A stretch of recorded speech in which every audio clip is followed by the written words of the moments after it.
Good afternoon, good evening, namaste, and good morning, wherever in the world you are watching from. This is Anita from the Happiness Factors podcast, your happiness lady. And today I'm excited to welcome Janae Harris, the trauma therapist who helps first responders and other people overcome trauma through EMDR, ACT, and other methodologies. So, without further ado, welcome, Janae. I'm so excited to have you here, and I would like you to introduce yourself in detail to the listeners. Thank you, Anita. I'm very, very happy to be here. I'm Janae. I have a private practice through the Miss Therapy. I work with trauma, specifically first responders and military, both active and veterans. I also work with religious, adverse, or traumatic experiences. I use EMDR, which is eye movement desensitization and reprocessing therapy, and also ACT, which is acceptance commitment therapy. Since being in grad school, I started with ACT, very much so mindfulness and acceptance, and how do I live in the midst of this trauma, these memories, these body sensations. And then I was introduced to EMDR, which helps to identify the somatic experience and process it out through eye movements or tactile or tones, to where it becomes just a memory versus something that's pulling us down and we're reminded of all the time. That sounds so amazing. So, how would you say ACT is different from meditation or mindfulness? Honestly, mindfulness is the basics of ACT. The first thing I'm teaching my clients with ACT is how to be grounded in the present. How do we get the parasympathetic nervous system engaged? And honestly, just allow ourselves to be fully present in the moment without, the brain throwing out like the mean little machine it is. Like, hey, you're terrible. Here's some depression. You're failing at everything. And we could be like, yeah, thank you, brain. That's get really sassy with it. Like, thank you for telling me that. Thank you for that story. Thank you for reminding me. I'm right here in the moment. Oh, that's amazing.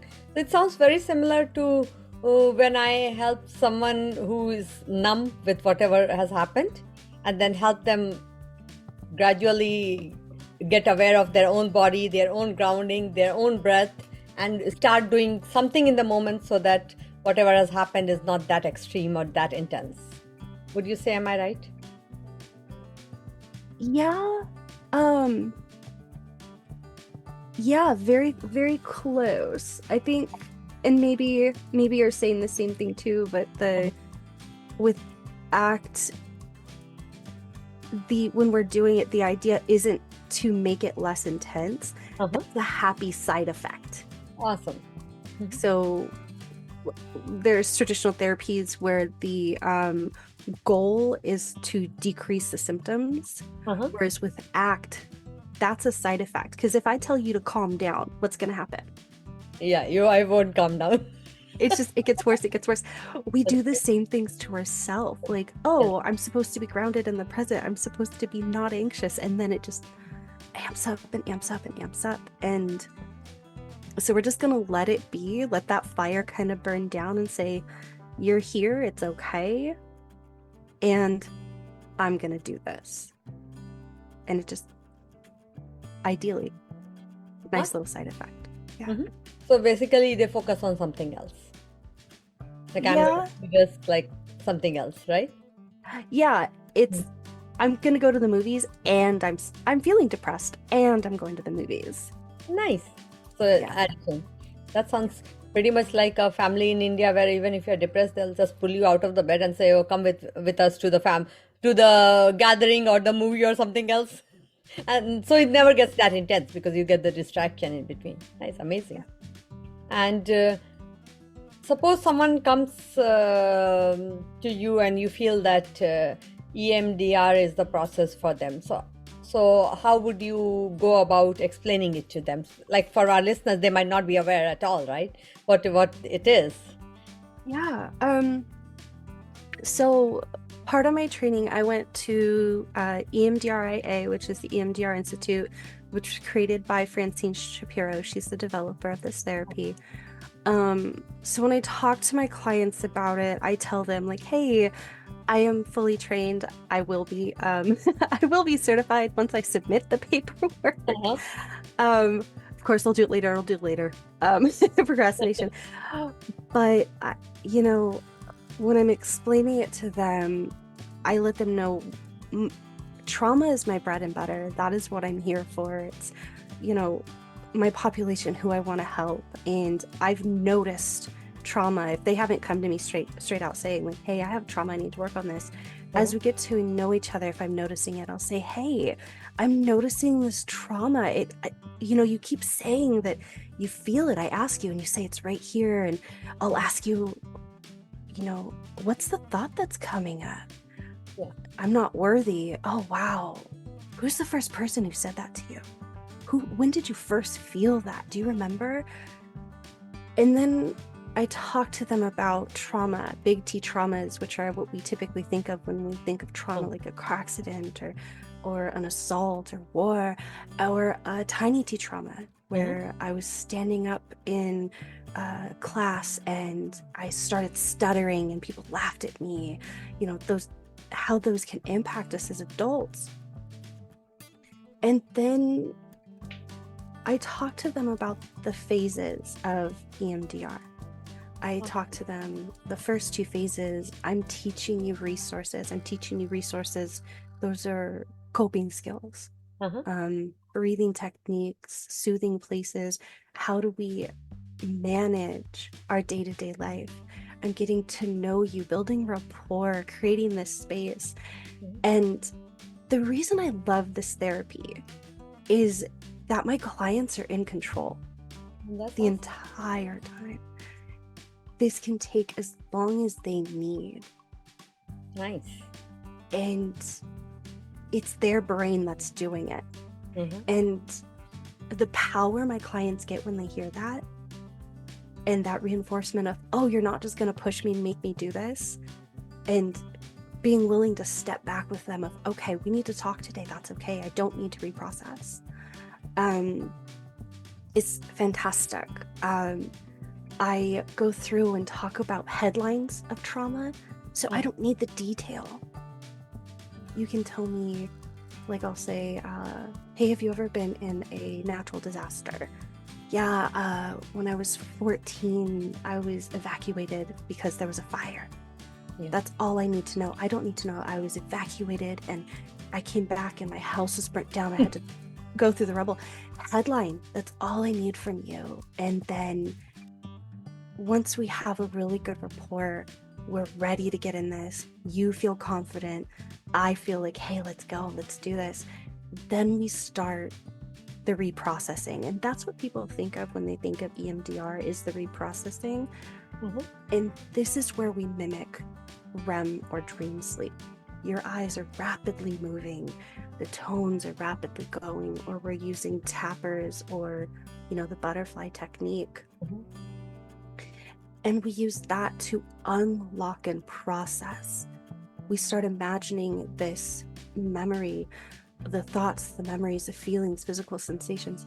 We're just like on a train and we're watching it pass by. And it makes it to where that it does not define me. That is a memory. And the power and confidence we get from realizing that is just a memory and I don't have to hold it here is so incredible. Nice. And then we install that, because ideally we process it out. And then there's these sometimes alien, weird feelings of soothing and calm and butterflies and, oh, what is that? We actually install that with the thoughts that are coming. Oh, I am worthy. I am strong. I have power. And that's the therapy. Oh, awesome. Yeah. It comes from them by doing those processes. So the client themselves come up. That's nice. I think it might even help for people who have imposter syndrome because they don't feel Oh, worthy enough. yeah, absolutely. When going through the training, you have to go through your own EMDR because it's like we have to practice, right? So we practice on each other in the training. And I was in a group of 3 of us, so we actually had really intense sessions each time I went through the training. And I did the training, my second one, right before I sat for my exam Mhm. for licensure. And my consultant had said, you know what, you should probably address this, like, I'm not worthy feeling that you have, this imposter syndrome. It'll probably help you with your exam. I kid you not. I was able, of course, because of the studying stuff, but my brain was so soothed and I was able, my body was like, you've got this. Awesome. And the imposter syndrome for me in that situation definitely decreased. Oh, that's nice. That's amazing. Because I've been told to make a video for imposter syndrome. And maybe I will mention this too, though I was going to focus more on NLP and hypnotherapy and meditation. But I Um, mean, the more techniques people have, they can pick whatever works for them, for their situation. yeah. Right? And Yeah, go ahead. oh, that's honestly when I'm talking to my clients about EMDR, I'm also telling them about other therapies they can use because if EMDR isn't what you think you want to do, if you want to do prolonged exposure or CPT or a different type of therapy, I want to get you there. Awesome. Like I would love to be the one to work with my clients. Sometimes they want the therapies that I'm not trained in, and like I said, with my clients, they're the ones that are in control. That's nice. That's amazing. And also, it's always good, like, even for our happiness factors, if our coaching is not the right for someone, we refer them to someone else. That, okay, that might work better for you than ours, what we are doing, because ultimately our end goal is to make them be mentally well and be happy and achieve whatever they want to achieve, right? So Yeah. that's amazing. I appreciate that. So, how did you decide to get into being a therapist, especially with AMDR compared to all the other different things out there like NLP, hypnotherapy, or even CBT and other methodologies out there? Becoming a therapist, um, I stepped into this because I was introduced to CPFs at a young age. They took me from the home I was living in and gave me to my other parent, who then took over this ornery, traumatized 13-year-old. Mhm. Um, and that person helped me and made such a profound difference that I was like, this is it. This is who I am. This is my calling. And aside, I was thinking about being a lawyer, but then the bar exam scared me. Mhm. Joke's on me. I was basically done with my schooling and realized that as a therapist, I have to do this. But and then I took a few sociology and psychology classes throughout high school. And going into college, I knew, like, this is it. I'd been through a few more traumatic experiences and I realized this is what I wanted to do. And then I learned about mindfulness. Mhm. And every time I had to do a paper or a presentation about a methodology, I said, this is mindfulness. Yes. This is amazing. And then through my trainings and practicum, I learned about ACT. Yeah. And it was everything that I'd been wanting to do. It's my foundational therapy. I have done as many ACT courses as I can. I have tons of books I'm constantly learning. I actually have a trauma-focused ACT book sitting in front That's of me. amazing. Mhm. And then one of my courses I took was neurobiological psychology, and the professor brought in a hypnotherapist. Mhm. And that was a really powerful experience for me. But it wasn't quite what I wanted to do. I had a very good incredible connection. And then while I was working at a IOP, an intensive outpatient,